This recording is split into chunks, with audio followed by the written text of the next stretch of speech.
Hey everybody, it's Matt from Junior Horror Movies, and welcome to day 22 of my 31 Days of Horror. Today I'm bringing you a film from 2014. Decided to go on the ghostly haunting scheme, and we're talking about The Ghost of Goodnight Lane from 2014.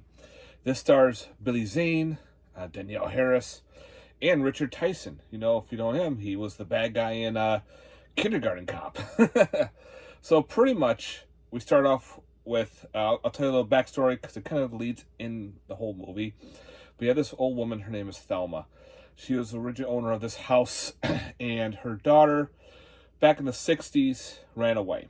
They say she got kidnapped, but she ran away, and she ended up joining a Charles Manson group. They met up with Charlie Manson and everything, and she falls for him. She gets pregnant by him. The girls are like, you need to go. You need to get out of here. There's no room for a baby. So she calls up mom, brings her home. She has a child and names her Carly. But Carly is evil. She wants to be like her daddy and everything. Well, Thelma decides enough's enough. After she kills her stepfather, she drowns her in the tub, where now her spirit stays in the house. So the only she has left is the house and a couple items that she keeps to herself that she wants.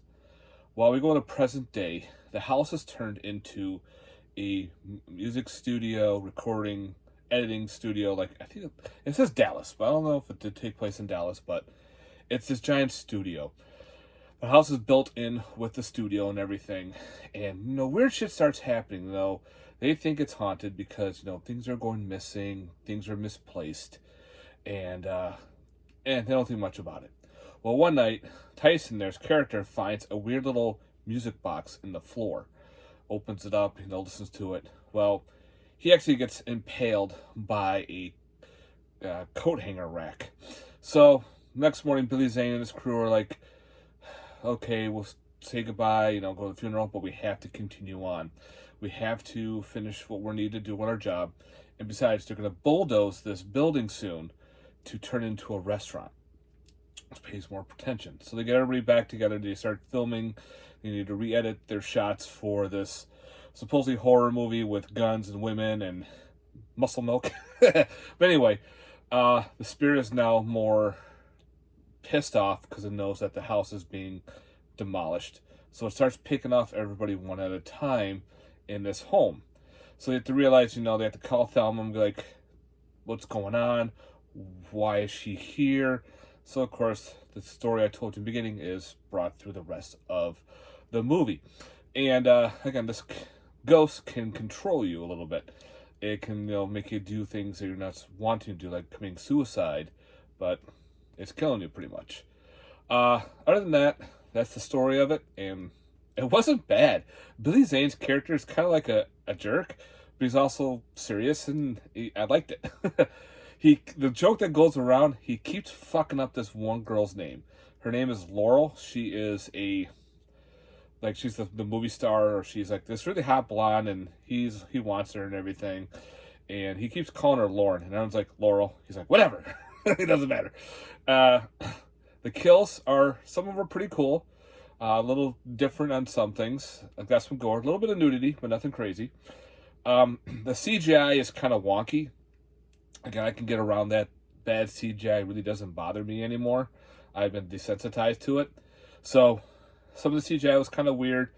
Like they did the ghost going through the doorway, and it was like the door being shot out, kind of like in Nightmare on Elm Street, where Freddy Krueger's coming through the wall of over the bed, like that kind of deal, but in a bad CGI moment. Like I said, some of the kills were okay. The storyline was pretty neat, so we got a cool gist of the storyline. The ghost was kind of okay. Danielle Harris plays a cool character. She's one of the dancing girls in the back. She gets possessed, like her eyes get all weird and everything. That was pretty neat. So yeah, it's got a good body count. It's got a good a little bit of gore here and there. So if you like ghost stories and whatnot, ghost movies, definitely check this out. I bought the DVD way back at Walmart, and I enjoyed it. So when I found out it was a Blu-ray, I upgraded. The thing is, though, this Blu-ray is out of print. This was a film rise Blu-ray, mostly made on demand through Amazon, I think. So it's BDR. And it's not available, so you have to keep an eye on it or look for it on like eBay and whatnot. There's no real special features, just a trailer, subtitles, and for the death blind. Well, I don't know why I almost said blind, but it's like, why would a blind person watch a movie? Well, they can hear it.